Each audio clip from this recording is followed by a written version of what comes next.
Welcome to Super Tuesday, presented by Boost Mobile. And welcome to Waco for what should be another wild one in the Big 12. A game that's very important to both West Virginia and Baylor as the Mountaineers are on the road to take on the Bears. Saturday, just another crazy afternoon and evening in this most competitive league. West Virginia, Dax Miles passing up an important three near the end of the game. Bob Huggins run, and it's another blown double-digit lead by West Virginia to KU. Baylor, on the other hand, got 24 more off the bench from TJ Maston, including a pair that put the Bears up for good, and they pulled off a crucial win, a top 10 win against number 7, Texas Tech. It could all come down to the meeting between Kansas and Texas Tech when game day goes to Lubbock. On Saturday, Baylor, 5 straight wins. They vaulted themselves right up into the heart of the Big 12 conference race. Hi again, everyone. Bob Wischusen here with Tom Crean. Thanks so much for spending part of your evening with us. This is a vitally important game for both of these teams, and two teams that want to beat each other in a similar way, correct? Oh, without a doubt. And the way that Baylor is playing right now, in this 5-game win streak, they're holding teams to under 25% from 3. But on the other hand, West Virginia's coming off a game where even though they lost, they went 14 of 26 from 3, and they lead the league in offensive rebounding. There are a lot of storylines in this game. How the 3 is defended and shot is the biggest one to me.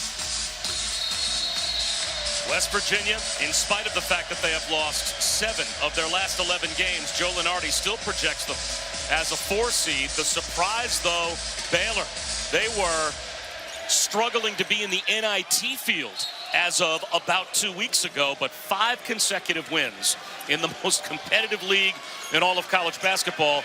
Now Joe Lunardi projects them as one of the last 4 teams in. With a win tonight, they're a team that could be over 90% likelihood based on our BPI to make the tournament. It'd be hard to deny them if they win tonight. And I'll go back a few weeks ago. I had Baylor at Oklahoma, and they were on a 3-game losing streak.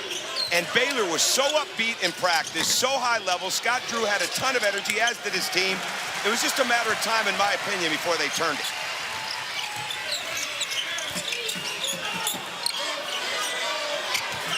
Joe Lual-Achuil swoops across the lane to score the game's first points. He is so good, Bob, with his left shoulder, and it's one thing to score it at the basket, but he's getting better at taking big steps and getting a big dribble to get to the other side of the basket like he just did there.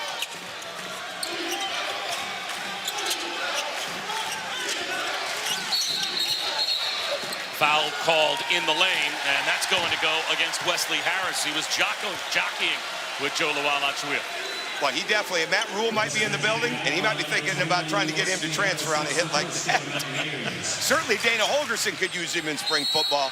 No, West Virginia's come to be physical. They're going to establish their intent tonight, and that was part of it right there.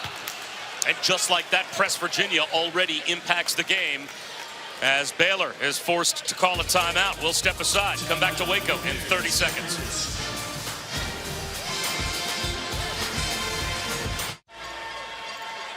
Bob Wischusen, Tom Crean back in Waco. Super Tuesday just underway between Baylor and West Virginia. And major news made in college basketball today as the NCAA appeal by Louisville has been denied. This, of course, goes back to the sex for pay scandal back in 2015 that cost Rick Pitino and Tom Jurich both their jobs, and now has cost Louisville their Final Four in 2012, their NCAA title in 2013, and they additionally have to vacate 108 regular season wins.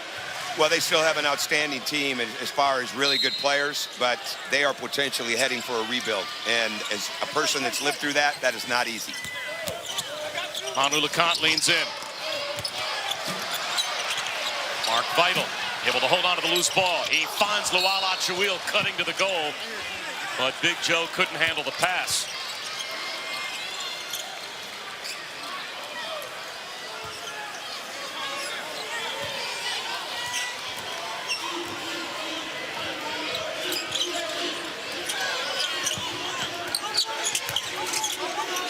Doing a great job of cutting the weak side. Cutter in.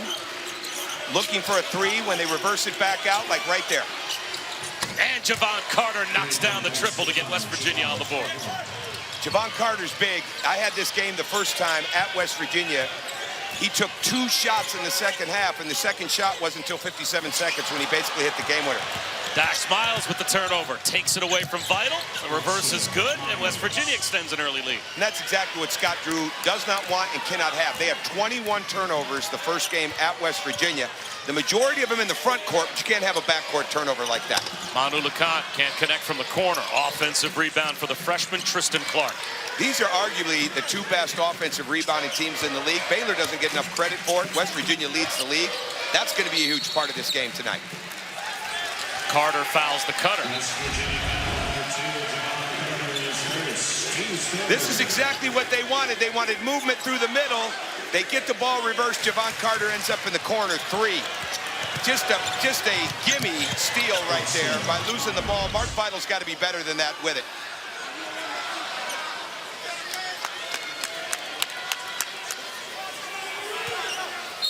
Watch for Joe to come back in off a screen from LeConte right into the middle of the floor.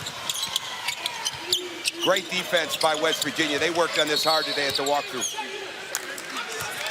And it's a 3-second violation against Joe Luala-Achuil, so another Baylor turnover. When we see Joe take it out, it's usually, he's not cutting out for a 3. So he's probably coming back into the paint. And there is no, after watching this walkthrough today, Bob, and I know you missed it because you were having the most ultimate travel day of your life. It was an odyssey to make it to Waco, yes. It was like watching a live practice with West Virginia. I mean, they went at it. And their energy was high. They were ready to go.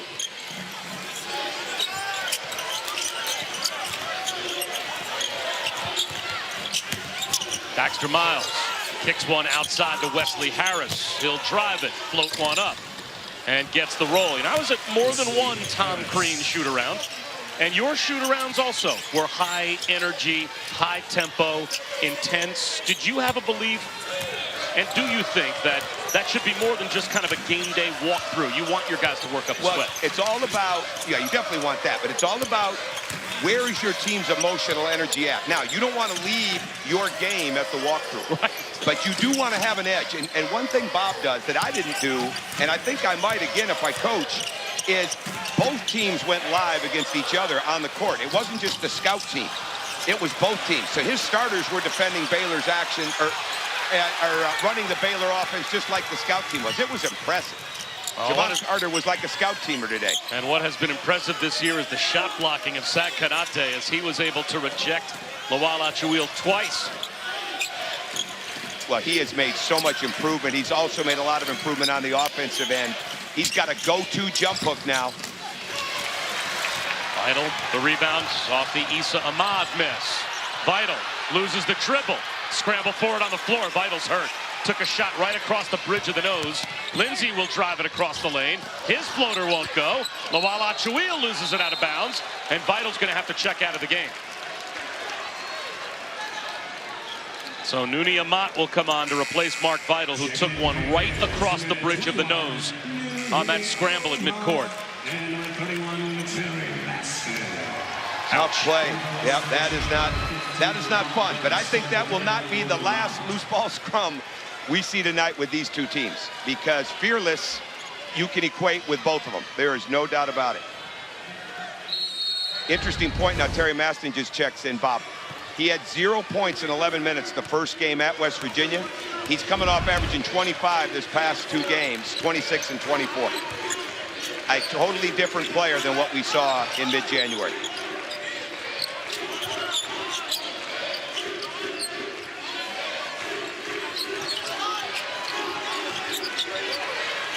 Miles for 3.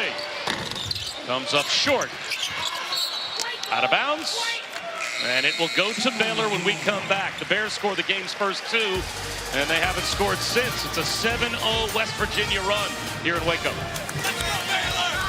ESPN's exclusive presentation of college. It has been a roller coaster season throughout the Big 12, but 2 teams that are certainly emblematic of that. Teams in our game tonight, West Virginia and Baylor. Both have been highly ranked, and both have fallen significantly. West Virginia off to a great Big 12 start. They were 4-0. Baylor alone in last place at 2-7, and now both have flipped the script. West Virginia to the negative. They've lost 7 of their last 11, although they have rebounded to win 3 of their last 4. But Baylor They have a 5-game win streak, and what's really interesting, look at our BPI marking what we feel their chances were by percentage to make the tournament based on each of these results. When they fell to 2-7 and lost to Oklahoma, they were 14% to make the NCAA tournament. We have them now at over 85% to be a tournament team, as Lawal Achawil is blocked by Logan Rout. So this is a very important game as well for Baylor, as Dexter Miles is able to convert with a win tonight. 96% to make the tournament. About a 25% drop if they were to lose. Yeah, that makes sense. I think there's 3 big reasons for this uptick. They inserted Jake Lindsey in the starting lineup at Oklahoma. They lost the game in a close game, but it changed the level of movement in their offense. He is a tremendous defensive player. Their 3-point defense has improved a huge amount, like we mentioned in the open. That's 2. And then Terry Maston playing the way that he is playing, being the efficient guy that he is. Early in the season, he was getting to the free throw line about once every 20 minutes. Last week, he was getting there once every 7 minutes. That may not sound like much. That is a huge jump when you have another bona fide guy that can score and get to the foul line.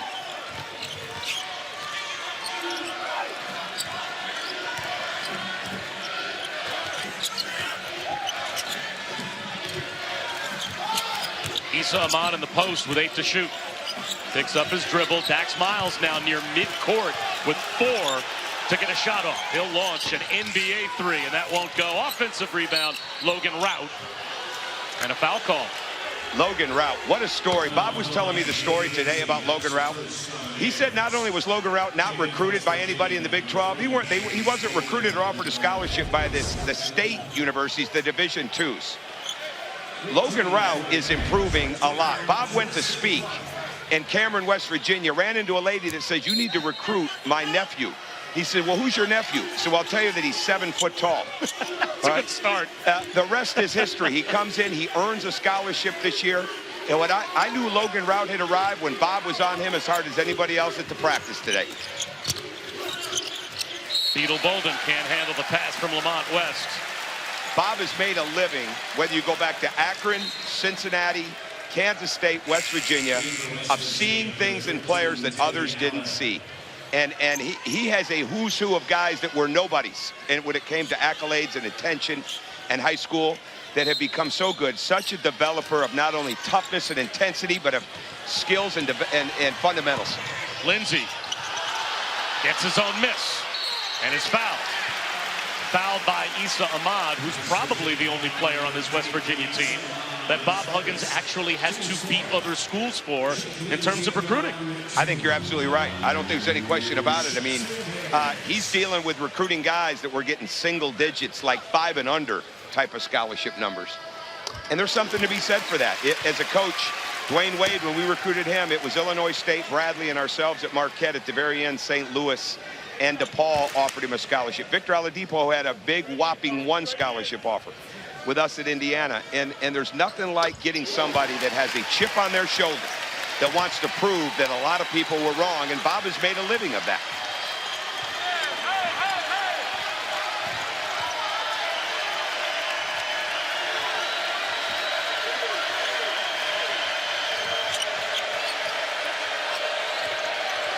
Baylor is so hard, Bob, because of the way these 2 guards play. They're long, they're active, they protect that free throw line nail. Got to stay down on the pump fake. They know, West Virginia knows, that Baylor is full of guys that will leave their feet if you pump fake them. Again, today, huge part of the emphasis of their breakdown work with Eric Martin and Larry Harrison. Larry Harrison must have said 5, 6 times, if you pump fake them, you're going to go to the line. And we know any way for West Virginia to get to the line tonight is going to be in play. That foul called on Tristan Clark, his first. And tomorrow night, catch an ACC Sonic blockbuster doubleheader on ESPN. North Carolina and Duke both in action. We'll start with UNC and Syracuse from the Carrier Dome at 7 Eastern. And then Louisville, fresh off of the bad news from the NCAA today, out there to take on Duke at Cameron Indoor. Both games available on ESPN as well as the ESPN app tomorrow night.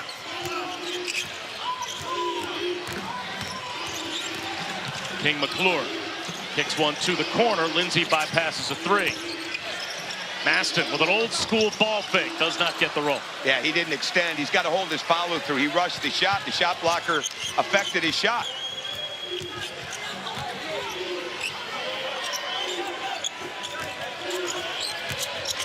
Teddy Allen gives it up. Kanate couldn't handle it at first. Now tries to rip it away through traffic.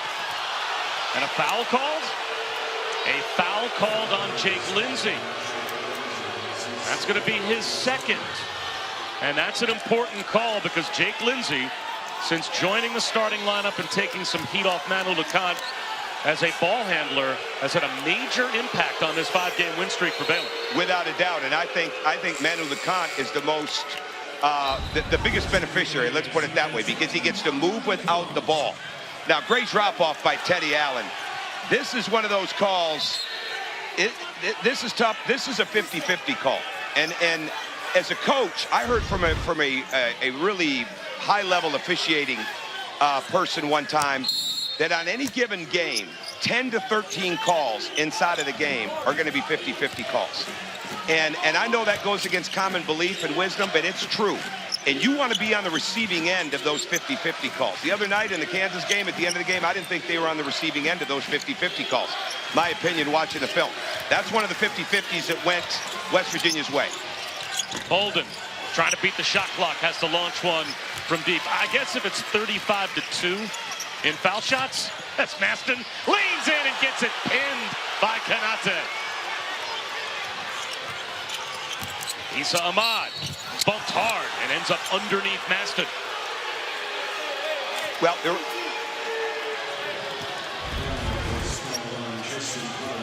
there is just nothing in college basketball like this with the two-hand blocks. I mean, it's incredible.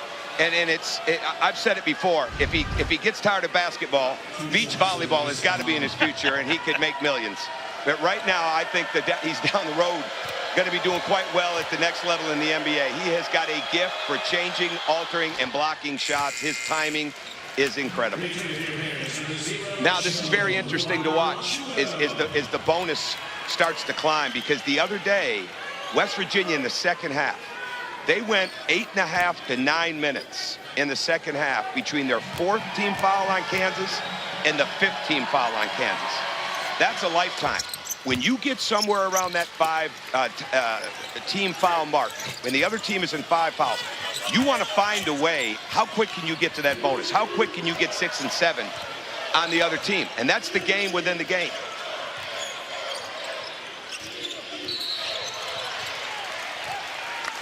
Looks like Beetle Bolden will be called for holding Manu LeConte.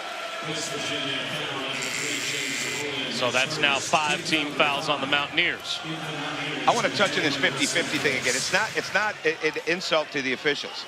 It's human, right? There are going to be calls that are going to come down that are too close to call, and it becomes a judgment call. And the official has got to be able to make that call. And as a coach, you want to get your fair share. You definitely don't want to be on the other end. You don't want to be on the wrong end of a 70-30 or an 80-20 when it comes to 50-50 calls.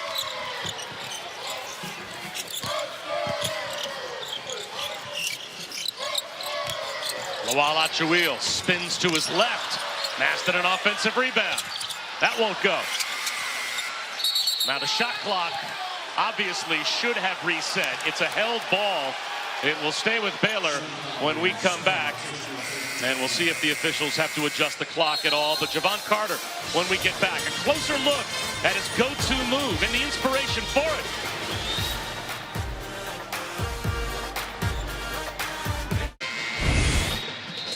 Bob Wischusen back in Waco with Tom Crean, who spent some quality time earlier before the game with Javon Carter, learning about that jab, step, pull back, go-to move that Javon Carter has perfected. Not only has this become his relied upon move, but some Tom Crean DNA to a certain extent where he got it from. And I had no idea, Bob. I love this move. I mean, it's lethal. It really is. It's so hard to guard because he can do it from so many places. And I asked him before the game, where did you learn that move? And lo and behold, all right, we already had the video, but he said Dwayne Wade. So Robbins, Illinois, for Dwayne, Maywood, Illinois, for Javon Carter. He's stealing from one of the all-time greats, and I'm sitting there, man, if I'd have taught him that move when he played for me, I would have been even a better college coach at Marquette.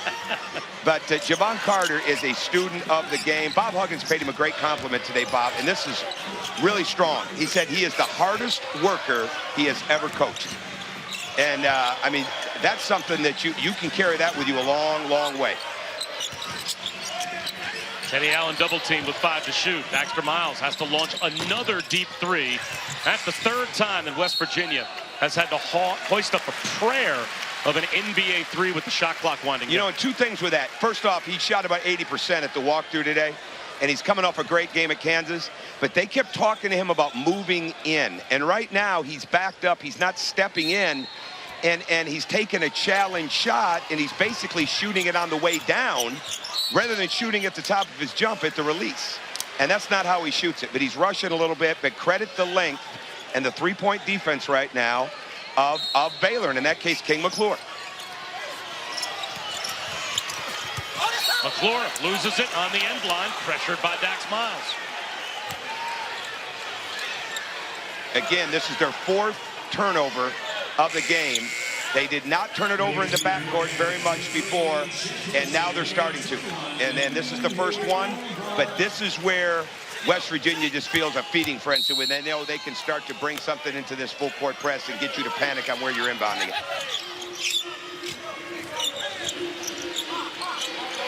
Again, watch the zone. Watch how Lindsey guards that foul line, then extends up.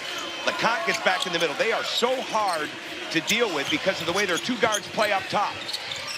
Lamont West misses the 15-footer. Is that the Achilles heel, though, the open baseline or corner jumper against that zone? If you can get it there, because their wings are so long, and what Baylor really wants you to do is get 3 guys above the foul line. They want 3 guys high so they can extend their wings. It's one of the reasons they get lobbed against, like by people like Kansas and Bill Self, because it's so hard to throw that length. Like, you go out there and you try to throw it against Nooney, that's hard. But once you get it there, now you can play, and you can shoot the corner 3, you can drive it, you can hit the middle. That's where your offense starts once you get it to the corner if you attack that wing. Manu LeConte comes up short. And it's out of bounds off Maston. Issa Ahmad back in. They replace Teddy Allen.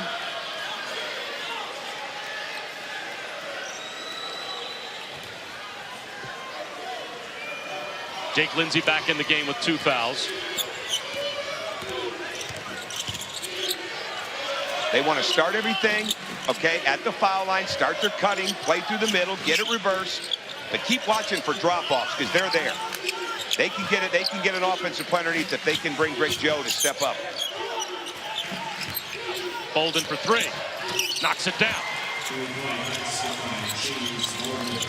When he gets that right foot down, he is such a good shooter. And this is what I love. His on-the-ball defense, like right there, their pressure. Bolden, there's probably nobody in college basketball that I know of that's got 26 charges this year like he does. And as good as he is off the ball drawing charges, he is one of the best on-the-ball defenders in college basketball. Great job of getting his right foot down, shoots it at the top. That's when he's at his best, when he's not leaning, not fading off to the side, but planting the right foot straight up, hold his follow-through.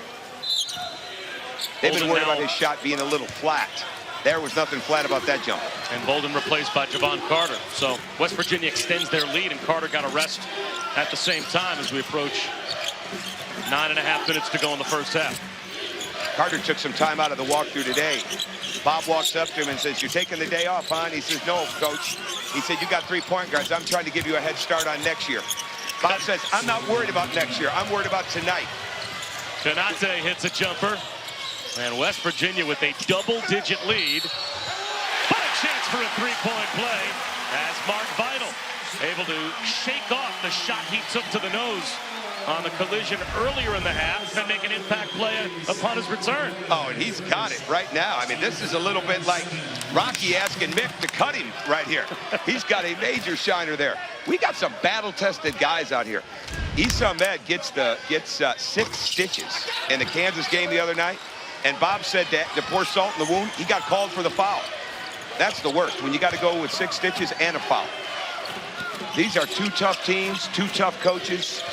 It's going to be a battle the entire night. Konate in rhythm. While Achuil the rebound. That field goal by Vital broke a 5-minute stretch without a basket for Baylor. Something we just saw right there. They were content to let LeConte bring the ball up. They're trying to deny the ball to Lindsey because they know he pushes it so much better on the break. LeConte's messing with the dribble. He's got to get it thrown ahead. 7 first-half turnovers for Baylor after the steal by West. West leans in, banks it home.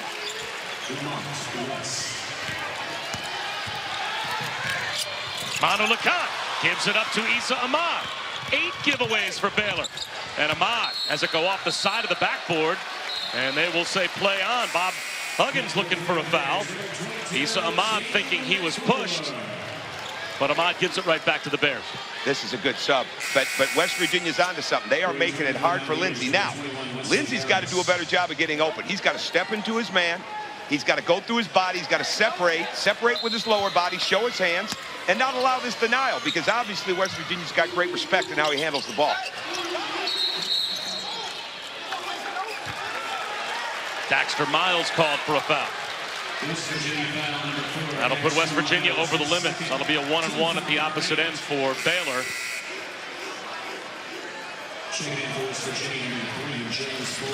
Bolden back in for Miles. That's the second foul on Dax Miles.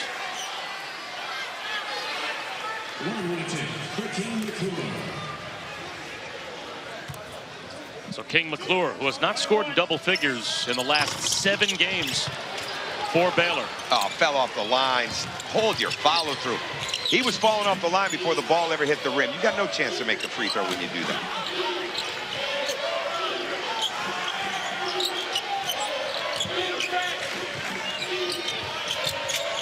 Bolden to Ahmad. Muscles his way to the goal. Basket interference. Ahmad and Sad Konate both went up, and it looked like either could have touched it while it was on the rim. They're getting that ball to the baseline. All right, the pass is open to the middle, but they had the baseline move. Good call. But here's the bigger problem for Baylor. Not the 2 points, but how open Konate was to get that offensive board. Like you mentioned, it's hard to get it to the corner, but once it's there, you can get about anything you want.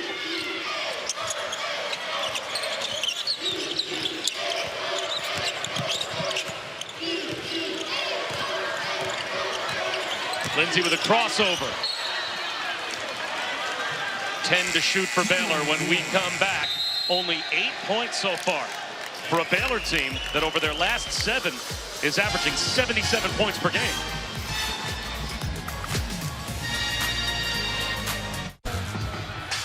Bob Shoes and Tom Crean back in Waco. A low-scoring first half between West Virginia and Baylor, but boy, Duke has piled up points without Bagley. How about the job that Grayson Allen in particular has done, and that group without Bagley of late? Well, you said it exactly right. Grayson Allen is shooting the ball with confidence. He's ready to shoot it. They're moving the ball really well. Chavon Darliere has come in and done a good job of helping replace Bagley, but I want to go to Syracuse. Tyus Battle is really getting better at Syracuse, shooting the ball better. They're going to be somebody to really keep an eye on these next couple of weeks. Ahmad from the corner rolls home a 3. Where Issa Ahmad struggles sometimes is he shoots it off his back foot. He shoots it on the way down. There he caught it, he elevated, shot it, held his follow through. That's what they need from him.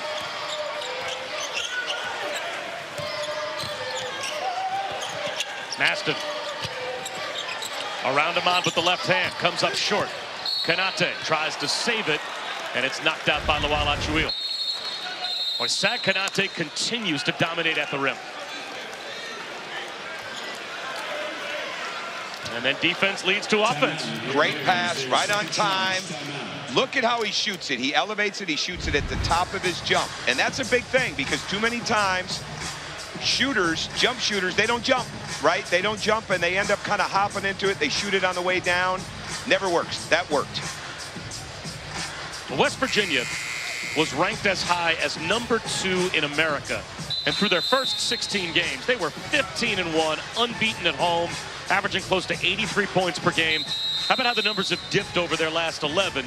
They are still a very solid team, but another blown double-digit loss in a lopsided free throw affair against Kansas on Saturday part of this string of 11 games? I think it's a couple things. I think when they struggle, they get stagnant offensively, and it affects them on the defensive end. And that happened numerous times in January. But I look at the last 5 games. Okay, overall inside of the league, they're shooting 44. Now in the last 5, 48. Shooting 37 from the 3. Now they're shooting 44. Shooting 82. All right, they lead the league in free throw shooting. Now they're shooting 87. They're on the uptick.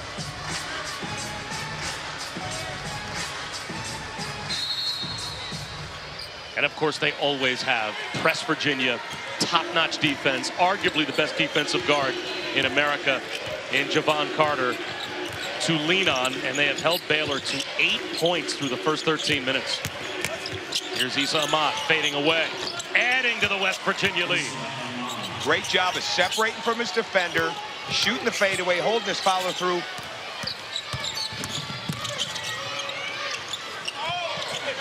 Low pass from Nooney Ahmad, past Maston, and out of bounds. It's another Baylor turnover.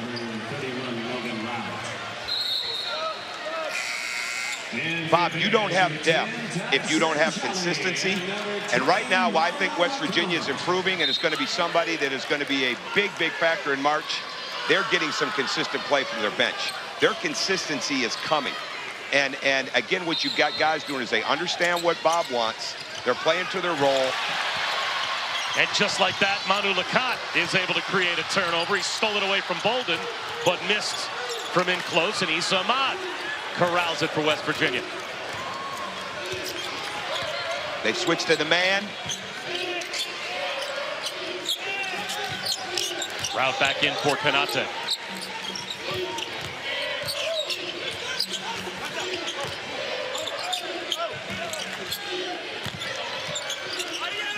Bolden finds Ahmad on the cut. And it's eventually taken by King McClure.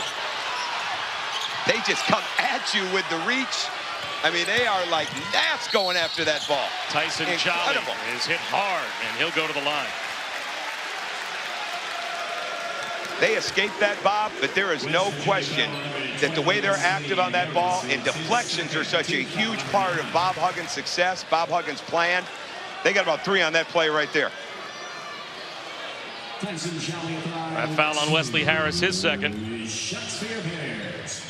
So Tyson Jolly to the free throw line, shooting 67% so far this season there. And Saturday afternoon at 4:15 Eastern, the regular season title could be determined. To this point, game of the year in the Big 12. Kansas and Texas Tech, they meet in Lubbock, and that will be followed by Duke and Syracuse, both games on ESPN, as well as the ESPN app. So you want to see an atmosphere that's off the chain? How about when game day kicks off a day of college basketball coverage from Lubbock? Those Red Raider fans will be waiting for the game day guys to show up. And maybe, I'm not speaking to the Kansas fans on this, but as a college basketball fan, let's really hope that Keenan Evans gets to be in that game. Will that be an incredible game? And it only gets easier for Texas Tech. Then they get to hop on a plane and go to Morgantown for senior night on Monday night. What a league. I mean, this has been so incredible being a part of this year, working these Tuesday games and having a chance to see this league up close. So much respect for leagues like this, the SEC. It's just so much good basketball. And the intensity of this league could collectively put a guy that everyone automatically assumed was just going to be the player of the year in the conference as Bolden backs one and is able to bank one into the NIT.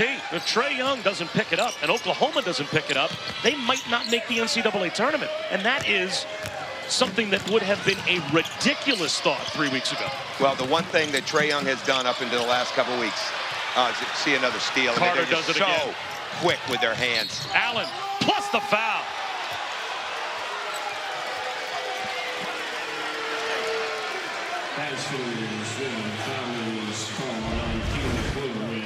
This is press Virginia at its best.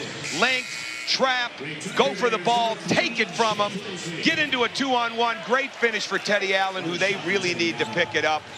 He is such a factor for them. When he's played well, especially early on, they've played well. He's really good at the foul line. But going back to the Oklahoma thing, Bob, there's no doubt. Trae Young was continuing to get better week after week, and their team was getting better week after week. They got to go forget about the offense right now a little bit, figure out how they're going to get better defensively, get that break going again, and start to see that rim start to look like a hula hoop again rather than a Dixie cup. Because right now it's looked like that too much, and they've taken too many challenge shots, and they've got to find a way to create off their defense. Javon Carter only 1 assist away now. He needed 3 tonight to create his own statistical category in terms of major conference players. The first ever with 1,500 points, 500 rebounds, 500 assists, 300 steals. He has hit points, rebounds, and steals for his career. He's now up to 499 career assists. And he'll be the first in the history of the power conferences to do something like that. It's amazing. It really is, for a kid that was just another great example, hardly recruited. And Bob was glowing today about the 3.51 GPA, going to graduate in May in sports management. Another thing he said, that he is the first in line when it's time to go to a children's hospital, when it's time to meet somebody that's coming in that's underprivileged, they're going through a hard time. And I'm not surprised. I mean, I'm not surprised that Bob, I would think Bob would probably have a lot of guys that are looking to do that. But when your star player's leading the way for helping other people, guy plays with a complete chip on his shoulder. He's the kind of guy you want to root for whether you like basketball or not. Issa Ahmad with the finger roll, slips it through. He's got 10. Well, we figured he was going to get challenged the last couple days and that he would be a big part of this game after only having 2 against Kansas, and is definitely picking up from where he left off a week ago. Awala Chuil, jump hook, gets the roll. That's his move, when he can get back to that left shoulder with that size and the way he puts his shoulder in your sternum, he is very hard to defend. Can Baylor make a run before halftime? Lindsay, no good. Offensive rebound. And TJ Maston will go to the free throw line. West Virginia foul line number 23, Issa Ahmad, his second Foul on Issa Ahmad. Zach Konate back up at the scorer's table, so we'll see who he subs out. Here comes Wesley Harris as well for the Mountaineers. It's going to be big for Maston's confidence right here to get himself going. He started shaking his head, getting a little frustrated. He's coming off, I mean, he's been called player of the week by some of the polls. He's an 86% free throw shooter. Barry's the first one. Exactly what the young freshman needs right here to get himself going. He's got to quit rushing in the paint. The length of West Virginia has affected his move, and it should. He has great elevation on his shot. Just hold your follow through, put it in. Issa Ahmad heads to the bench as Konate checks back in.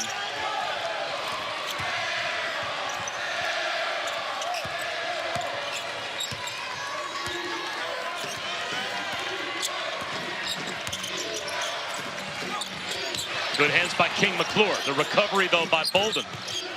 Teddy Allen. Offensive foul. Yeah, that's not the move that he needed. He needed to make that pass.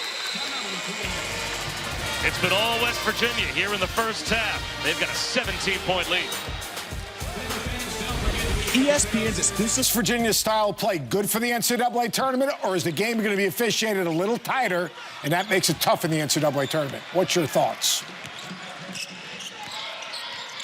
Seth, I think it's going to work out fine because they're doing such a good job of not like the old Bob Huggins press of going way up into your body. Like, they're giving some space and they're really utilizing their length. And watching them up close like this, they're not suffocating to the point where somebody can step into them and draw a foul. They're doing a great job of using their length, moving their feet, closing traps, and then reacting when the pass is made.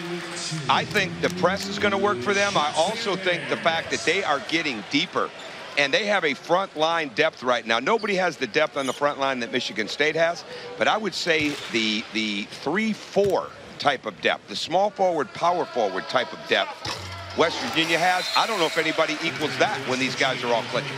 That foul on Konate, his second. And right now, Joe Lunardi predicts that potentially 8 of the 10 teams from this league could end up in the NCAA tournament. Now, this is before the Big 12 tournament is played. And some of these teams are going to knock each other off over the next week and a half as they wrap up the regular season as well. So Joe actually thinks one of those bottom 3, maybe bottom 4, Oklahoma, Kansas State, Baylor, or Texas, will be lopped off based on the competition next 2 weeks and into the Big 12 tournament? I think Texas is getting a lot better. Mo Bamba has improved so much since November. Shaka Smart and his staff of Darren Horn, who spends a lot of time with the big guys, fantastic at making them better. Their key will be, will Dylan Osentowski continue to get better? Will he continue to play at a high level? Baylor was able to go at him a week ago, isolate him. He couldn't deal with it. He's coming off a better game. He's going to be a huge key for them. Crowd wanted to walk. Instead, Wesley Harris gets the bucket.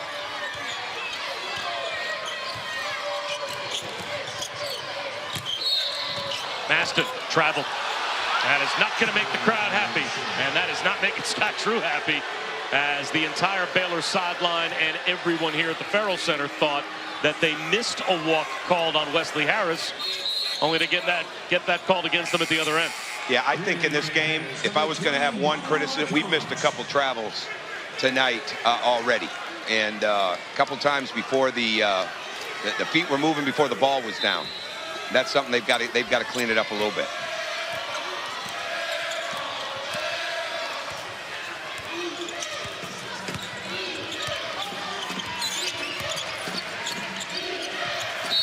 Carter rips through. He is called for a travel. That's the 5th West Virginia turnover. Now, I don't like that, okay? Because you could have easily called a foul on Baylor right there, an off-the-ball body foul, and maybe that's one of those 50-50s that they passed on, and then we get the travel call there. I don't agree with that at all. That should have been a foul on the cut to the middle, all right, on the Baylor defender holding him to not let him get to a spot.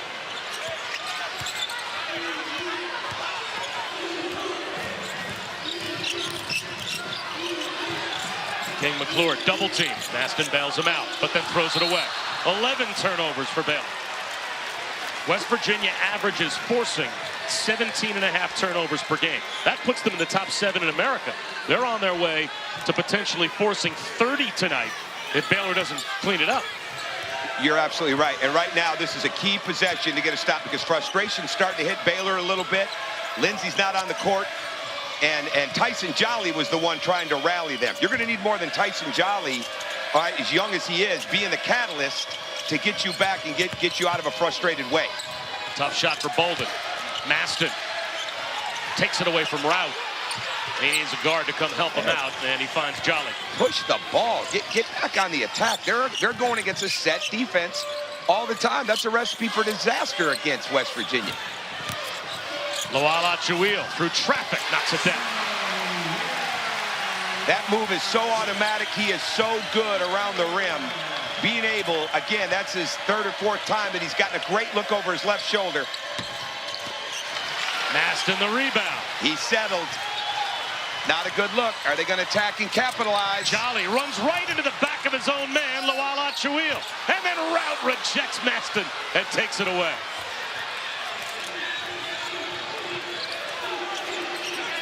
Bolden from the corner. Buries a triple. 5-point turnaround. Yeah, and they did it with 4 guys because Harris is still standing here. Got up late, still kind of stunned about where he's at. I thought they might blow the whistle to give him a chance to come out of the game, but he seems to be playing through it. Bolden again, Bob, he got his foot down. All right, he's not rushing. When he shoots on balance, he is a tremendous 3-point shooter. And look at the frustration that he's bringing to LeConte. I mean, he's not letting anything be easy with the man he's guarding. McClure can't connect. Bolden's got the rebound. Knocked down by Loala Chouil. That draws a foul. And that should be team foul number 7 against Baylor. So it's a 1-and-1 for Beetle Bolden.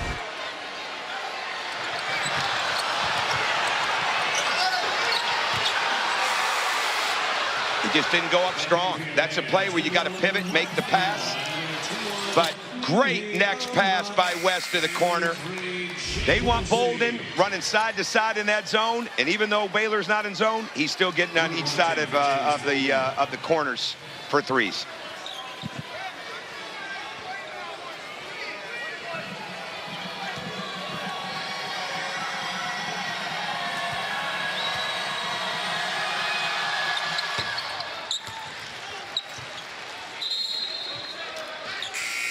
For West Virginia, number 14, Chase Harler. Chase Harler will give Wesley Harris a break the last 35 seconds or so of the first half. And West Virginia now 6 of 8 at the free throw line in the first half, which doesn't sound like much. It's a nice departure from Saturday, though. Oh, there's no doubt. They're under their percentage right now in the last 5 games. By far. Now, he's got 7 guys. Bob has 7 guys. All right, in Big 12 play, they're shooting over 79% from the line. That is big time. The key is, can they get there? Absolutely. And they could not on Saturday at Allen Fieldhouse. And it took them a while to get to the bonus tonight, but they've been more aggressive. Lindsay dribbles it down. 5 to shoot. He goes at Bolden. Spins. Stripped away by Beetle Bolden. The hit ahead to Javon Carter. Manu Lacan. Blocked by Carter, who never gives up on a play. 12 first-half turnovers for Baylor. And what a half it was for the Mountaineers. A 22-point lead at the break. And it's been done with their defense. They took too many jump shots early in the game. Baylor was able to offensive rebound the game. They didn't have many turnovers early, but then here came Press Virginia. They were getting him in the backcourt. They're getting him in the front court. They are not only challenging every shot, they are challenging every pass. They are trying to take your breath away every time you have the ball. The longest win streak for Baylor in Big 12 play is 5, and they have won 5 in a row. But boy, are they going to have an uphill climb in the second half when we get back at Dan Burke, Seth Greenberg, and Jay Williams, the Land Rover halftime report. Mobile. Just about set for the start of the second half here in Waco. The football team in a slam dunk contest at halftime. And I'm sure the head coach, Scott Drew, would like to see some of that show up on the court for his team, as it's a 22-point lead for West Virginia at the break. Bob Wischusen here with Tom Crean. Back on January 9th, when these two teams met in Morgantown, 21 turnovers forced by West Virginia against Baylor. They might force more tonight, the rate they're at now. They might, and Sagabal Kanate had 7 blocks on that night. He may get more than that. Right now, their pressure is fantastic, and it is 94 feet of owning the court. We'll start in the backcourt. All right, you got to attack that pressure, but their length, it was too much of a lazy pass back. That one, the pressure turned them up. They didn't get the reversal. They're not stepping through their passes. That's midcourt. Now we get down into the front court. Sagabal Kanate is just taking the ball. Whether it's with 1 or 2 hands, that gets the break started. Their points off turnovers have been 16-4 inside of this game. Now, Baylor has got to do a much better job of making the quicker, simpler pass in the front court. They're trying to drive against a set defense. They're sitting in the corners rather than getting lifted out of the corners. Let's see if they can start once we get down with Baylor ball to see if they've made any adjustments.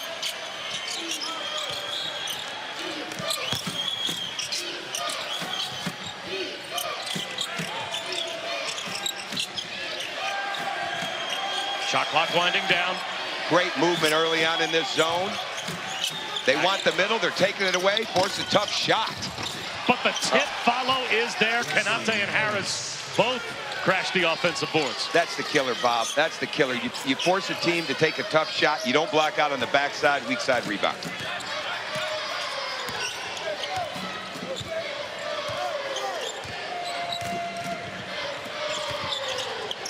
Manu Lacan with a shot fake, but Issa Ahmad closed out. And now Joe Lawala-Chuil. 10 on the shot clock. It's a steal by Javon Carter. Took it away from Tristan Clark, but throwing it onto the bench is Lawala-Chuil. And a smile from Javon Carter.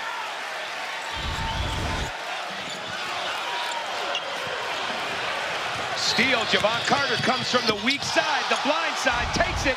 Attacks the rim, but he kind of forgot Joe Lawala-Chuil is the shot blocker too. Clark able to hit. Or Carter rather able to hit, and it extends the West Virginia lead. He rebounded pretty well from a blocked shot, didn't he?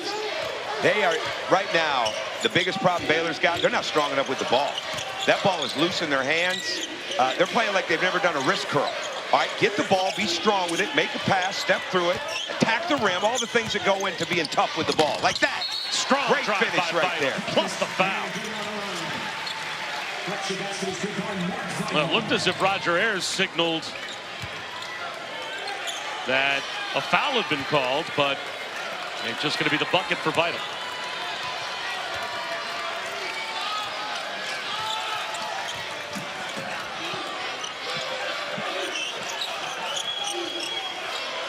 Switch back into the man. Carter for three. He's got another.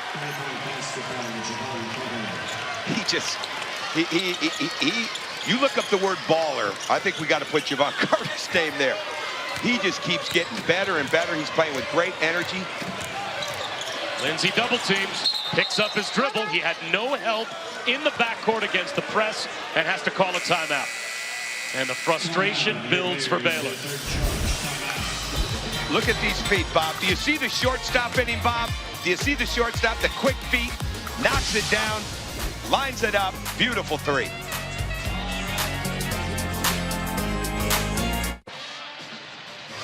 Bob Wischusen and Tom Crean back in Waco as we take a look at the Capital One fan vote, the reveal of the results. We asked this question, the fans on Big Monday, and we'll take a look at how the fans voted. Which top 5 team would you fear most in the tournament? Villanova, Michigan State, Duke, Virginia, or Xavier?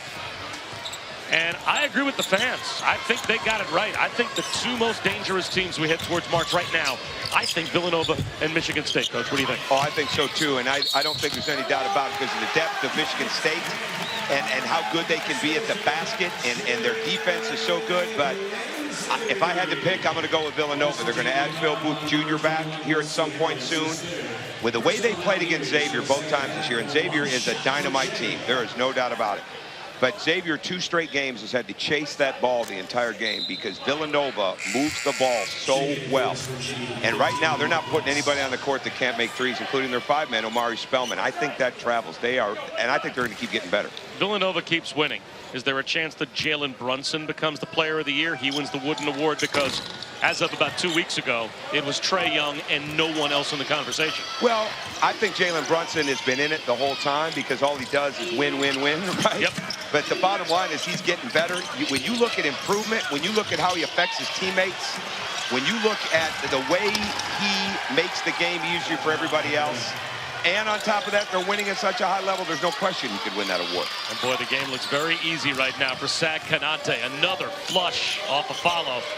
And West Virginia pouring it on. 3 minutes gone by in the second half. Here's Lindsey to the goal, and it's pinned again by Kanate. Dax Miles tied up by Lindsey. Possession arrow belongs with Baylor.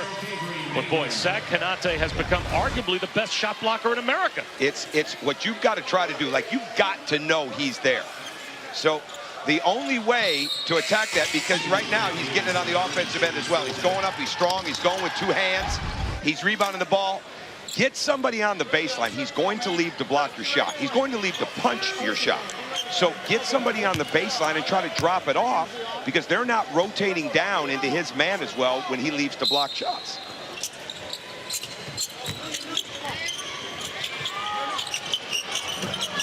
Anu LeConte still has not scored.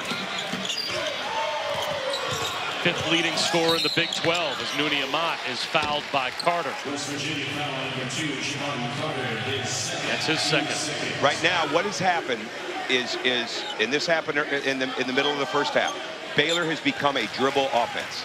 All right, they're struggling with the pass. They're not getting their cutting. They're not going inside as much other than into Joe here and there. They're trying to dribble through this pressure. You have to attack the pressure, hit the middle, reverse it, and try to get them on a long closeout on the other side.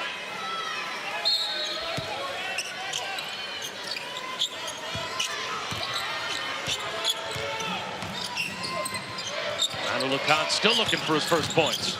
He'll lean in here, and there it is, finally on the board. Good drive. They got to the corner. He drove it middle. That's something they're very good at. Lindsey's tremendous at driving to the middle. Let's get those guys on the wing a little bit. Let them see if they can attack for each other. Issa Ahmad, blocked from behind by Vital. Lindsey's going to try to attack, go coast to coast. Can't finish it. Basket interference. As Nouni Amat, or rather Lual Achuil, tried to follow. So wave away the bucket, and it stays 50-24. That's such a tough play because you're thinking tip dunk. He gets it up, he gets it off the board, but it's a good call. You got to go strong off the glass in a case like that of Lindsay. You're not going to get the ball to float up. Take it strong. Hope for the foul.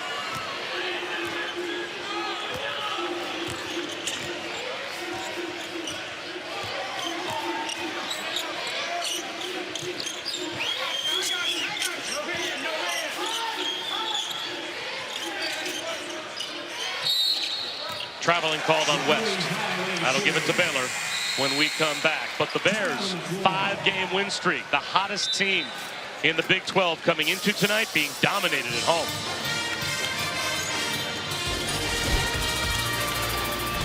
ESPN's exclusive presentation of college basketball is brought to you by Possibly 14-year run of Bill Self in Kansas winning the Big 12 championship. It is Texas Tech. That is going to be a madhouse on Saturday afternoon. Oh, that would be, I wish I could go. I'd buy a ticket, just go sit in the stand, standing room only. What a story Texas Tech is. I mean, they are an incredible story of the way that they attack. They're deep, their motion offense, they defend you. They got a great point guard. They've earned every bit of it this year, starting early in the season. Honor LeCompte will shoot 3 free throws off the foul by Bolden. And the word we're getting is that Keenan Evans got the sprained foot day to day. We talked with Bill Self last night. He is 100% expecting that Keenan Evans is going to play in that game. Oh, I would expect that it would be, you have a player like Keenan Evans, you'd have to put a team of doctors in front of the door and security on the other side. You'd have to tie that guy down to not play in that game. No question. And Kansas, they're just getting better and better. You've seen it up firsthand. I saw it last week. Devontae Graham, we ran the graphic last week about him being the Iron Man. It's incredible what he gets done. I mean, his perseverance on both ends of the floor, his ability to make the last 3 minutes of the game look as focused and energized as the first 3 minutes of the game. And his improvement level from one year to the next is astounding to me. But he just keeps getting better and better right now, and he brings so much confidence to his team, much like Keenan Evans does to Texas Tech. Those 3 Honor LeCompte free throws actually put a little jolt into the crowd, as they would like to see. They can help Baylor maybe put together a run as the scoring leaders in the Big 12. Honor LeCompte there, 5th in the league at 16.5 points a game, but he has not been a factor tonight. He's got 5. And it will be free throws for Issa Ahmad. Foul on Nouni Ahmad.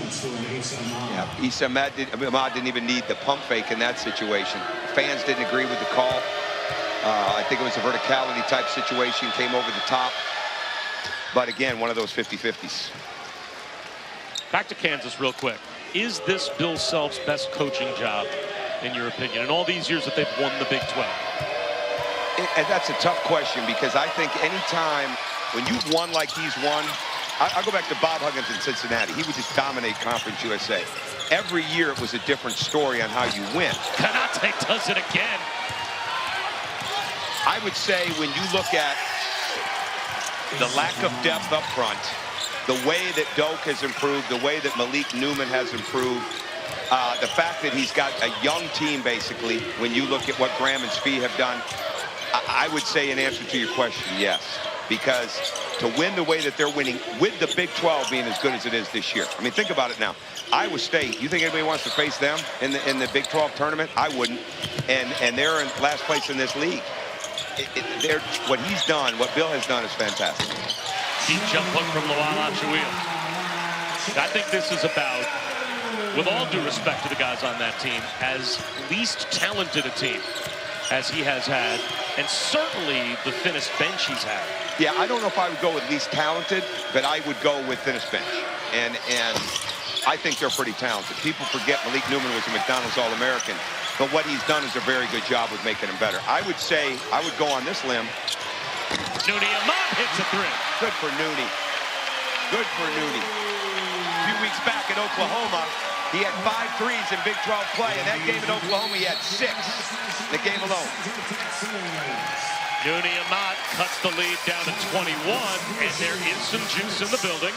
13:55 to go, and the Baylor fans are trying to urge a team on.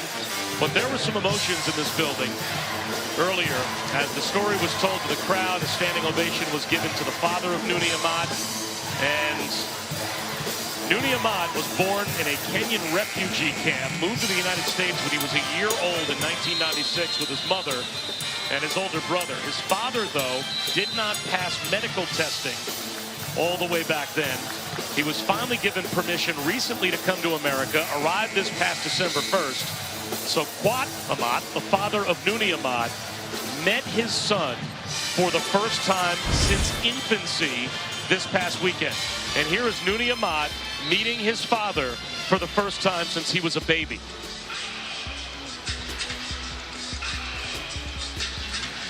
His dad was just finally able, December 1st, to come over to the U.S. And he is in the crowd tonight with Nooni's brother. And they received a standing ovation when that exact story was told up on the big screen here at Farrell Center. If I hadn't seen that this afternoon, I might have shed a tear tonight seeing that, because that, I was already braced for it. That's an incredible story. I can't even begin to imagine that. Most people in this world can't. Lawal Achouil rips away the rebound and finds Manu Lakan. Lakan floats one up towards the goal, and it's blocked again. Javon Carter needs some help, and Issa Ahmad bails him out.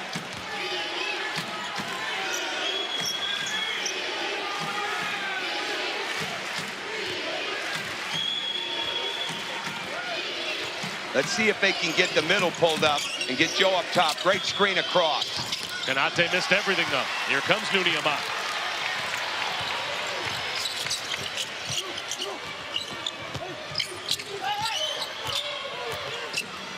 Right. Lakan's got Issa Ahmad caught on a switch.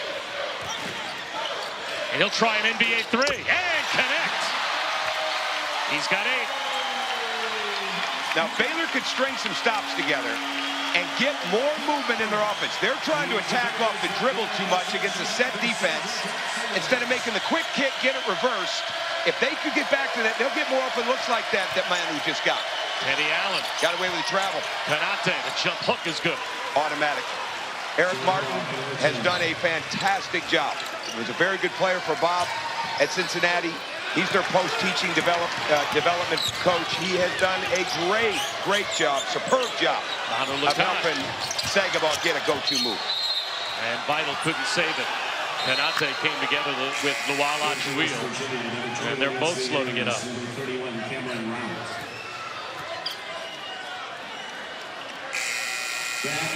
Rout comes back in for Ahmad. Lakan will sit down as Jake Lindsey checks back in, and there is the father and brother of Nooni Ahmad.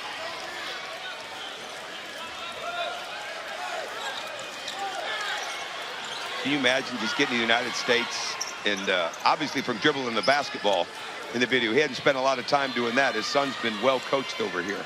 Can you imagine what's going through his mind watching his son? I can't even begin to think.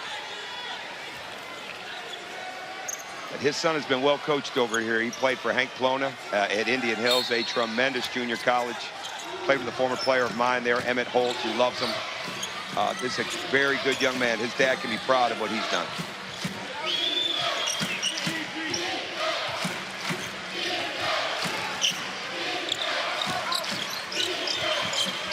Allen lost it.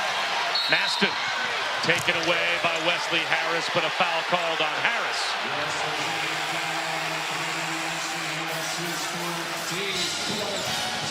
Nooni Ahmad, he can knock some down. He is a three-point threat, and if he can hit a few more as Wesley Harris picks up his 4th foul, then maybe Baylor can crawl back in this game. And maybe his dad will have a few more reasons to cheer here in Waco.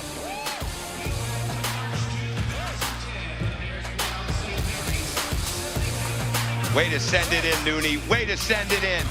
Look at Dad and how proud he is. Just beautiful.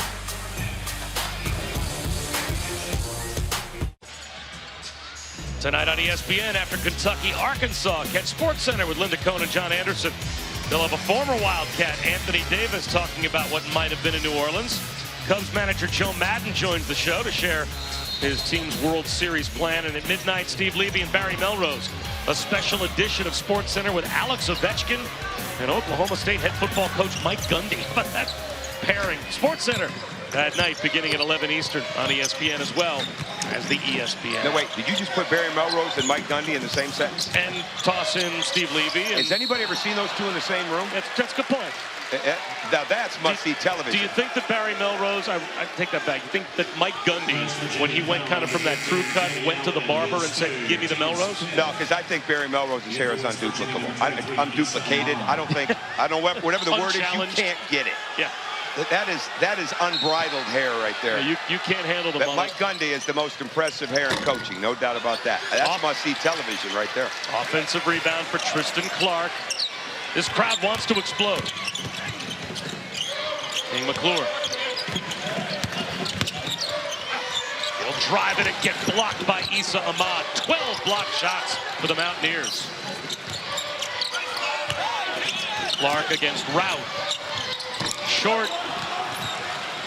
Well, they've already hit their season high and gone past it. We may not start to look for the all-time West Virginia high right now on blocks with 10.5 left in the game. McClure held ball. It'll stay with West Virginia. Jump ball is called. Possession favoring West Virginia.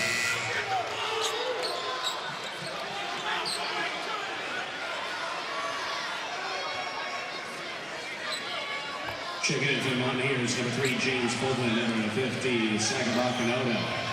Kanate back in along with Beetle Bolden, as Rout will go to the bench for Bob Huggins. In spite of the fact that Baylor is down by 20, you can feel that this crowd, with a 5-game win streak that they've watched over the past 2 weeks, believes that if the home team can hit a shot or two, they can get themselves back in the game. Oh, yeah, they realize it is a long game. Now, every possession obviously matters a little bit more than the last one when you don't get something and the game gets later, but they know this is not insurmountable. That 3 won't go from the corner for West. Lindsay scoops it. Kanate! He blocks it again, but Maston is there for the putback. 9 blocked shots for Kanate. At some point, Baylor, and I love their desire to attack the rim.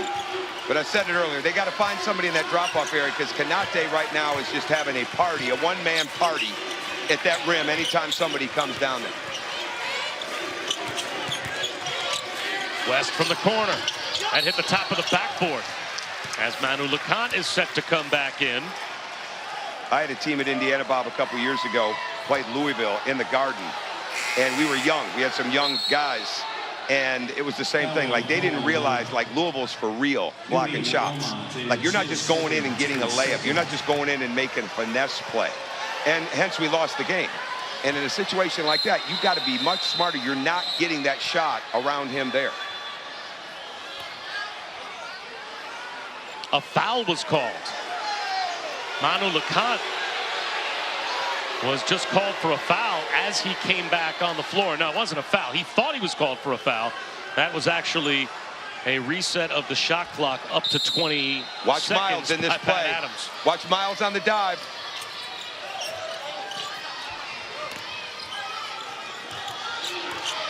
They covered that well. They knew they wanted the bottom man to be able to pick up that dive. They forced the ball out. Good steal by Clark. Manu LeConte for 3. The tip follow. Maston out of bounds. Roger Ayers needs help. Gets it from Pat Adams, and it stays with Baylor. That'll bring Javon Carter and Teddy Allen back in as Bolden and West will sit down.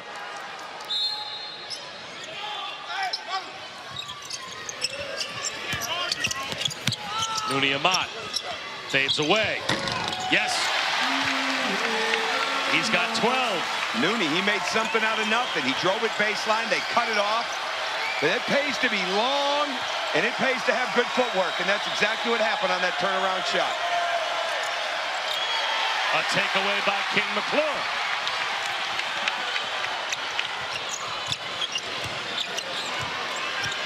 Amat at Allen. Another fadeaway. He's got back-to-back jumpers. Big possession right now because they tried to force the ball into the middle. Took a corner three before, not there. They need that ball movement again against this zone.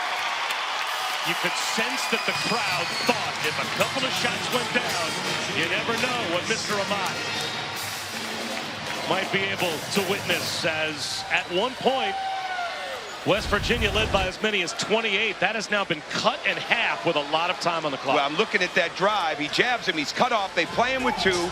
Tremendous fadeaway. All right, great follow through. Then he gets him up in the air. They don't bite, but he's able to step back. And when you are that big and long and can shoot over the jumper, Dad has got to be excited about that footwork and finish.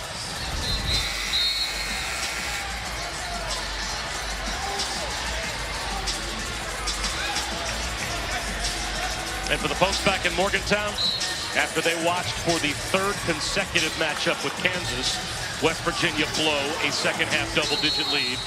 You had to feel, if you're a Mountaineer, like 28 points was a pretty safe advantage. And yet now, under 9 minutes to go, crowd back in it, and it's a 14-point game. Well, they've got a leader with great composure for a senior in Javon Carter. They need it more than ever right now to stem this tide and change momentum back. Teddy Allen, no. Canate tries to follow, tied up. And a foul is called. That's going to go against Tristan Clark. That's his third. Only the third team foul on Baylor in the second half. Well, the Baylor team, fans, coaches wanted to travel on this play, and I believe they're right. I think the travel occurred before whatever foul the official saw Jerry Pollard on that play.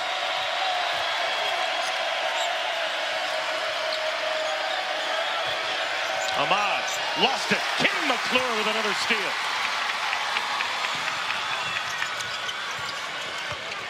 Maston lays it in. It was 28. The lead is down to 12. That's an interesting thing to watch with a long game ahead of us here now, Bob, with this cut. Scott Drew is down to one timeout.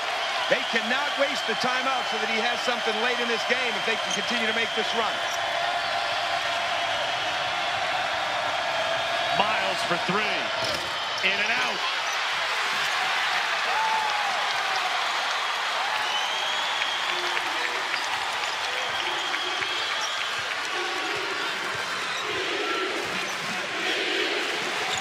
Manu Lacan thought about it three. Maston over the top of Carter. It won't go. Canate fouled by Maston. And those two go chest to chest. And a technical foul has been called. Maston and Canate both get teed up by Pollard. And you know what? Neither one of them needed to say a thing. They really didn't. That hurts. I know it's a double technical, but Maston didn't need to do that. Sagaba didn't need to do that. Leave it alone, guys. Come on. This is a big-time game.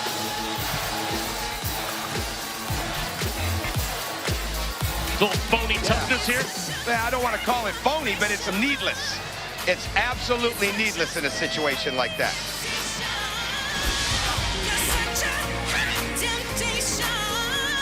Waco, Issa Ahmad's going to throw it in for West Virginia. The Mountaineers have seen what was once a 28-point lead whittled all the way down to 12. Let's see if that last timeout settled down West Virginia a bit. As coach, it's a 21-5 run, and West Virginia is nearly 5 minutes into this drought without a field goal. Well, they settled for a couple of jumpers. Then they start trying to force passes against the zone. But the biggest problem, Bob, West Virginia is not nearly strong enough with the ball right now on their drives. They've had some balls taken away from them in 50-50 scrums. Exactly what Baylor was doing in the first half, losing the ball. West Virginia's doing it now. Canate, nice shot fake, and that got Clark to commit. And he is called for his fourth foul. If Baylor's going to continue to make strides, because again, I said this in the first half, Larry Harrison, Bob Huggins, they kept preaching the fact you had to pump fake the Baylor big men. They don't need to leave their feet to block shots. I know they're long. Just stand up, wall up, verticality, and force a tough shot. Both teams now out of fouls to give, so we'll shoot free throws the rest of the way.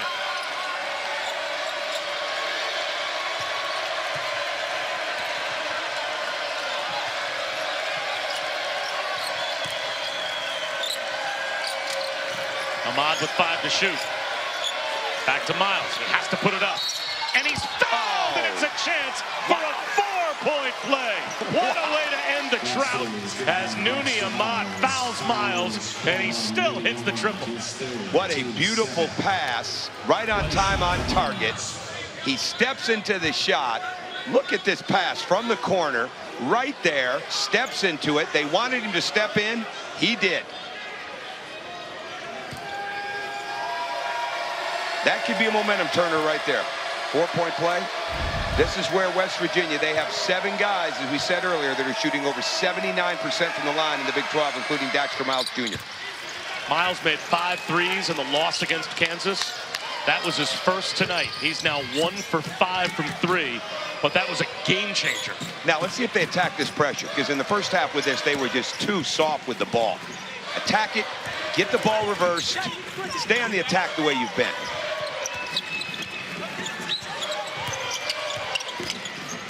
Maston backs down Ahmad. Leans in. Caught under the basket. Lawal Achuil. Konate takes it away, and he's fouled. Lawal Achuil fouled Sagaba Konate, so Konate will shoot free throws at the other end. Now, this is exactly what you don't want if you're Baylor. Okay, you're in a one-on-one play. Everybody's standing. You're down near breathing on the baseline, okay? Instead of letting the ball continue to move, ball gets taken away. That's a freshman mistake that can't be made. You just cannot go into one-on-one play when you're trying to make a comeback. That's what got him in trouble in the first place. They actually got Maston on that foul. That's his second. Konate, a 76% free throw shooter so far this year. And a career-high 9 blocks to go along with how many he had in the last matchup between these two teams? He had 7. He is now sitting at 16 blocks. In 2 games. In 2 games against Baylor. That is... And really, Baylor needs to figure out that he's there. Put yourself in Scott Drew's shoes. Like, you'll see him in your sleep. Well, yeah, and I'd be losing my mind when my guards are trying to drive it on the shot block. Okay? Make the next pass. Drop the ball off. Get them in rotation. Don't allow him to just tee off. Scott Drew, speaking of being teed off, just got teed. My eyes were at the other end as West Virginia was trying to inbound against Baylor's pressure, and all of a sudden Pat Adams blew his whistle at the opposite end of the court, and Scott Drew said some magic words.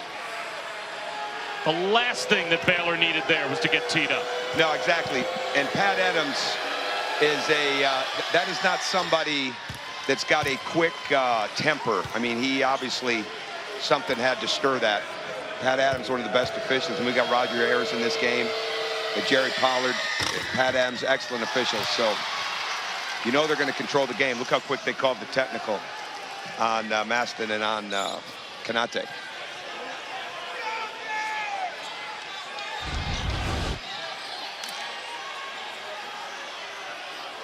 If you watch the left side of the screen, you can see Scott Drew out of the coach's box, and I don't know what he said, but it was a very quick trigger from Pat Adams as he tees up Drew, and Scott Drew barely even argued. No, after exactly. he was teed up. So whatever the magic words were that he said, he knew he said it. Well, it's still a game. I mean, it really is. McClure, he'll go to the line.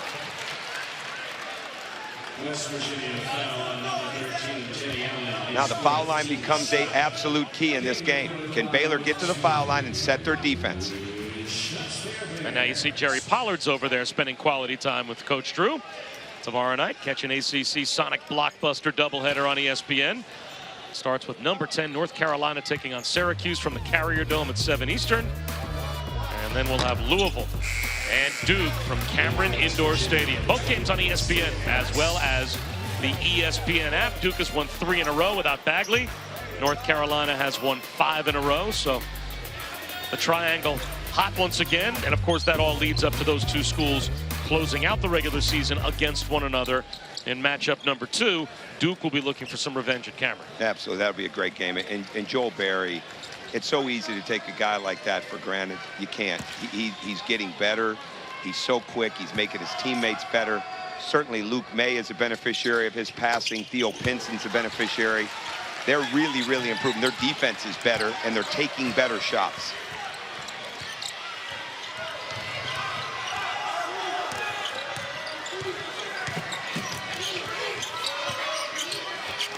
Miles gives it up, and Issa Ahmad finishes.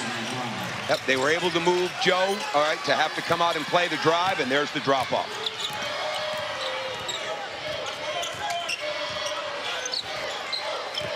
Now, as John Wooden would say, be quick, but don't hurry. All right, they want to get some good looks. They don't want to take too much time. They do not want to go into a one-on-one game. Nooni Ahmad, short. All the air came out of this building with Dax Miles hitting that three and getting fouled. That changed the game. It really did. And again, you're exactly right. I never heard a crowd be so loud on one end and get so quiet on the other. Just like that. There's another three. Great next pass. Carter tries a triple. In and out. Issa Ahmad, offensive rebound, slapped away by Ahmad. Manu Lacan floats it home. He's very good with that runner, and that's a shot that you can get over the shot blocker. And Kanate was not ready for it there, but if you get great lift, if you release it at the top, the floater's got a chance. Driving to the rim on him right now has no chance. And Scott Drew just called Baylor's final timeout. Yeah, and he probably had to, because they've got to be able to set their defense. And you hope now as a coach, because I've been in this situation before, that you hope that there's going to be enough stoppage in play that you can call your offense, that you can set your defense, and that's where the foul line comes in. They cannot come down and play one-on-one basketball on this attack. They've got to look for the quick break. If it's not there, get it reversed, get it swung inside. All right, get Manu off of a ball screen. But this is where Bob is really good on the other end. Well, they will not shoot it quick and right Coach now. Huggins also has a rim protector, and that rim protector has been a major factor tonight. Oh, there's no doubt. And what they've been able to do now, he's gotten so much better. He can score it, he can defend it, he can rebound it. He's there, he's got great timing. He can block it with one hand, he can block it with two hands, and he just keeps coming at you. Look at the rotation. Look at the rotation off the passer at the top of the key. Comes back down to get it. Fights in the low post straight up. And those aren't fouls. That is great verticality going straight up. I think we're going to show every block. We're going to be here another hour. Why not? Why not? It's impressive what he's doing. He's fun to watch. He really is. And again, I cannot say enough.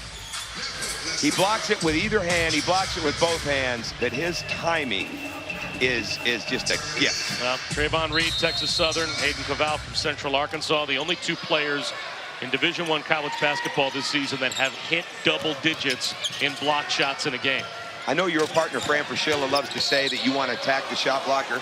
He'd be rethinking that big time if he had to deal against Sagabon Kanate.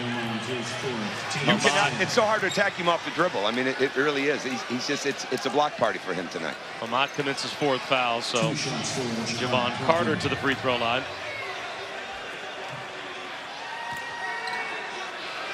Big 12 Defensive Player of the Year last season. Probably will be again this season. Maybe it'll be Sagabon Kanate. There are a few players in the Big 12 that may be able to make a case for Big 12 Defensive Player of the Year this year. And I know James Bolden doesn't get the minutes. Yep. But you wouldn't sneeze at that either. 26 charges, on-ball defender that he is.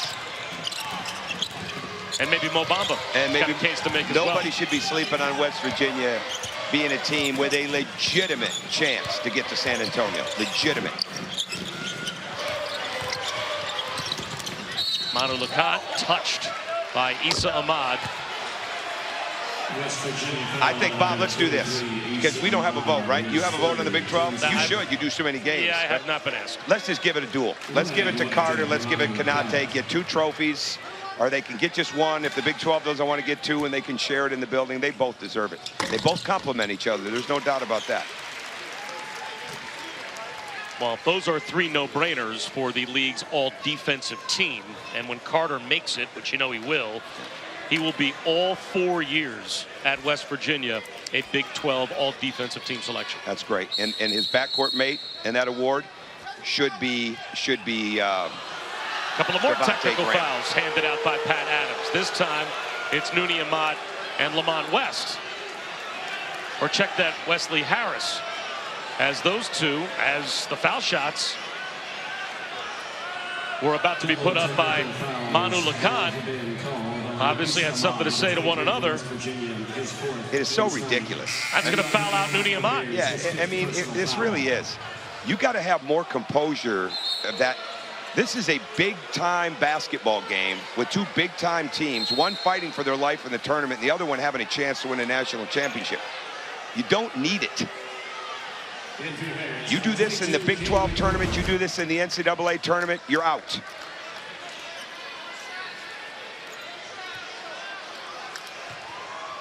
Yeah, this makes no sense. They're talking, they're jawing. It's got nothing to do with what's going on in this free throw line. You're just inviting the official to do that. You can't see anything. So obviously it's based on what they said to one another, but Pat Adams was close enough to hear whatever they said to one another. That's not competitive is going after it on the glass. Competitive is getting a loose ball. Competitive is getting on the floor for a loose ball scrum. Competitive is not talking to each other on the foul line in a 20-point, 17-point game. Vital fouls Dax Miles.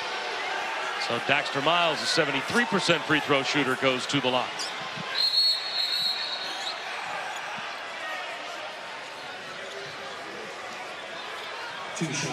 Both teams over the double bonus, so it's 2 free throws the rest of the way. You know what always kills me about those kind of technicals or guys that talk on the foul lines? And I'm not saying it about either one of these guys, but in my experience, it's usually guys that don't do a very good job of talking on defense, right? Like, that's where it's at. Talk to your teammate on the screen, talk on the weak side, encourage your teammates, call out what we're doing on offense. Don't waste time, all right, on a foul line situation because you're frustrated.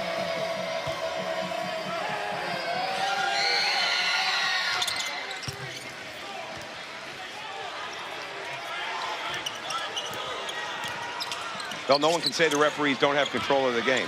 That's for sure.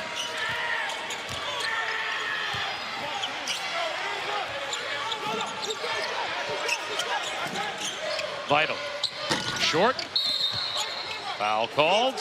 And that one's going to go against Wesley Harris. And I believe that might foul out Wesley Harris. That's his fifth. West Virginia foul on number 21, Wesley Harris, his fifth. Team foul number 10.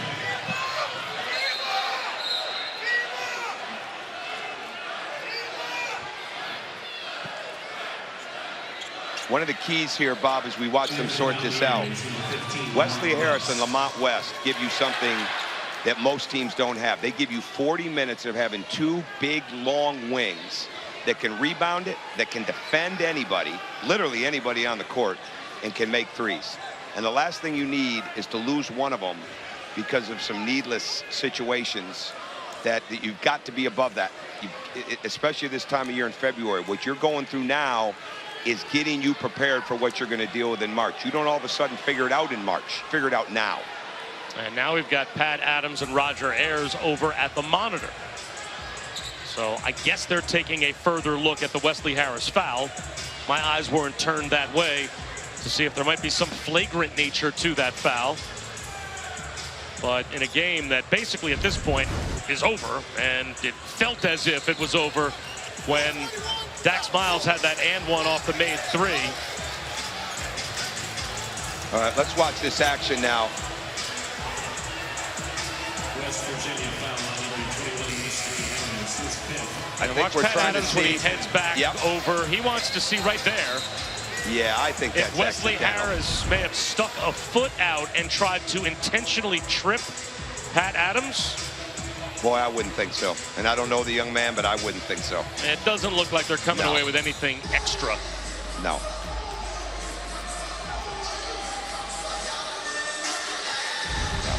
So Pat Adams going to walk over and talk to us just for a second. I don't think he did either.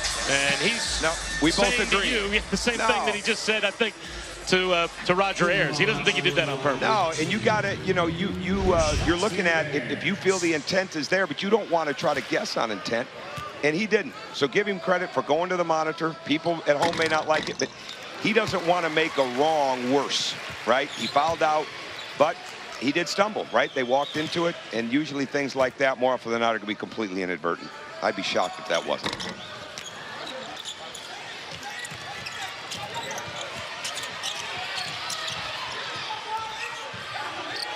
I've had Pat Adams in some really big games, and I've always felt very comfortable with having him there. He referees the game and doesn't get involved in nonsense. Lawal Achuil is challenged by Kanate, and this time the foul against Kanate will put Lawal Achuil at the free throw line when we come back. 67-49, West Virginia, under 4 minutes to go. We need that on the highlight tape, though. ESPN's exclusive presentation of college basketball. North Carolina and Duke both playing well, and they're both in action tomorrow night in our Sonic Blockbuster doubleheader. Bob Wischusen alongside Tom Crean. Under 4 minutes to go in the second half between West Virginia and Baylor, in a game that's gotten a little chippy as we take a look at what Joe Lunardi right now projects as the 1 seeds and the 2 seeds as things stand right now.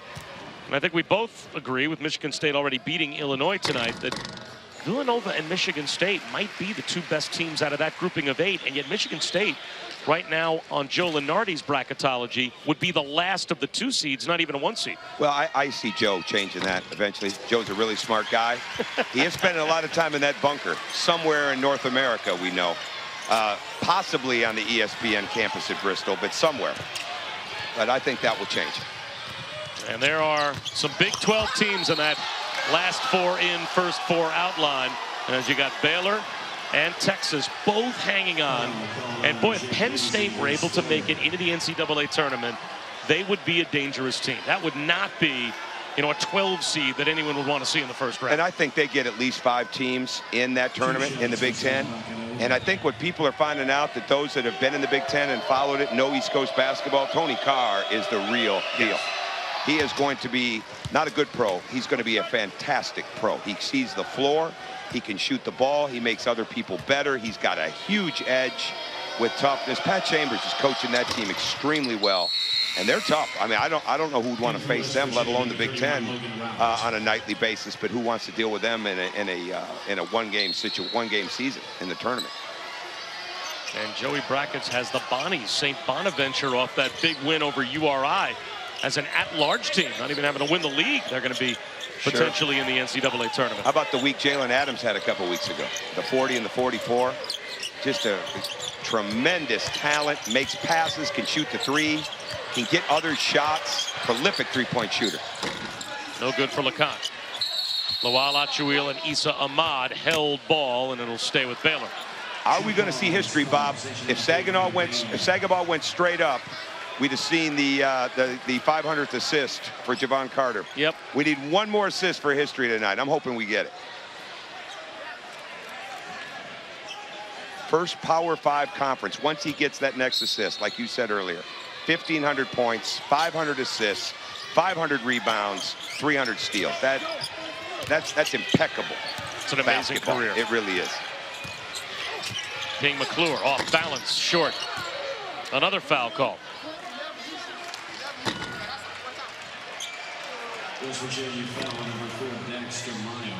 Baxter Miles picks up the foul, so it must be, I would think, an amazing feeling. And if Javon Carter gets that 1 assist tonight, that'll be the story. But certainly that 1 assist is coming. That you create your own statistical category.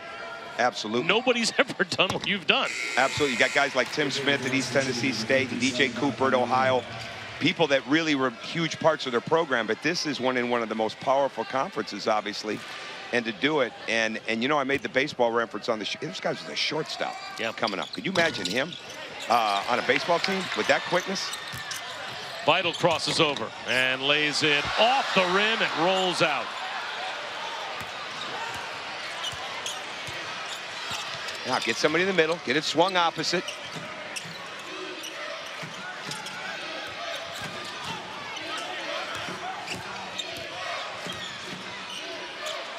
Should get a screen across here. Nope, didn't get it. 8 to shoot. Middle's wide open. Bolden tied up. Shot clock violation. Shot clock violation. Yeah. Returning for the Mountaineers, number 31, Logan Rout. Tip off your weekend with a star-studded NBA Friday doubleheader. Karl Anthony Towns, Jimmy Butler, and the T-Wolves will be in Houston to take on Chris Paul, James Harden, and the Rockets. And then Dennis Smith Jr. leads the Mavs against the Lakers in LA. Coverage begins with NBA Countdown at 7 Eastern on ESPN, as well as the ESPN app. That doubleheader coming up on Friday night. See, if I was writing that graphic, I'd have had to throw Yogi Ferrell and Wesley Matthews in that. But that's just me. I'm biased.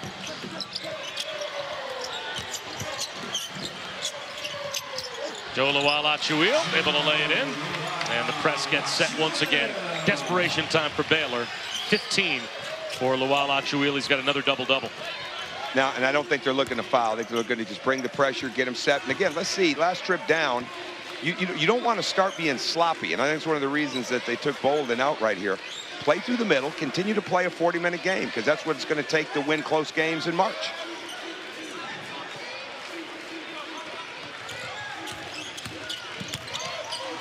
Hit the jumper. Ahmad can't do it. As Carter would have had that last elusive assist. King McClure. Yes.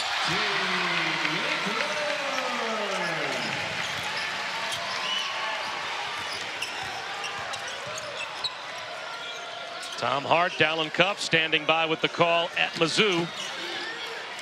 As Ole Miss and Missouri follows as soon as we're done here in Waco. My partner, Dallin Cuff and Tom Hart, that's not only two really good broadcasters, that's two high-level hoopers right there. I haven't seen many games where they haven't run some clips of Tom Hart playing in high school. Miles way outside. Foul called, it looks like against Lual-Acuil. Nope, check that. It's going to go against West Virginia. Lual-Acuil drew the foul. Number 31, Logan Rout, his first. Looks like Logan Rout picks up his first.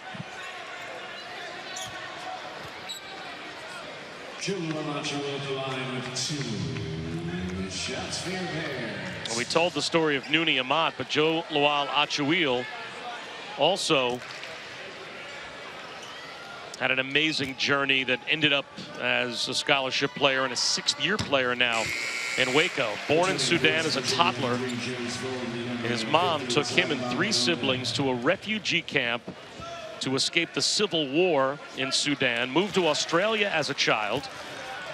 His parents, he saw them for the first time in 4.5 years earlier this season as well, because he came to the U.S. to become a college basketball player.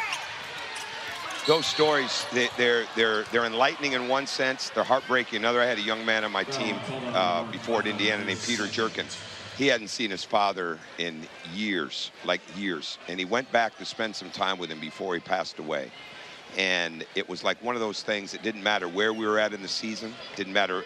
It wouldn't have mattered if he was one of our leading scorers. He wasn't. But he got a chance to go home and be with his father, all right, in those last days. And it's just, it's so easy to lose sight of what these people go through when they come from another country in here and they're away from home and they've been away from their families and home for so long. And it's great, and I hope everybody takes a look at that and just feels really good when somebody gets an opportunity over in these states to reconnect with their family, like this with Nooni tonight. And you can see Ole Miss and Mizzou underway at Mizzou Arena in Columbia. Again, Tom Hart, Dallin Cuff, about 45 seconds away from taking over. LeConte comes up short. Scramble for the loose ball again. Again, it's a held ball. It belongs to West Virginia with 37.5 seconds to go.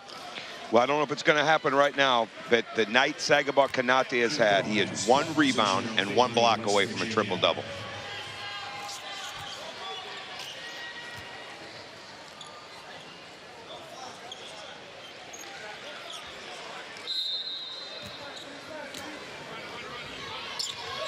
That's some night. And Miles into the front court.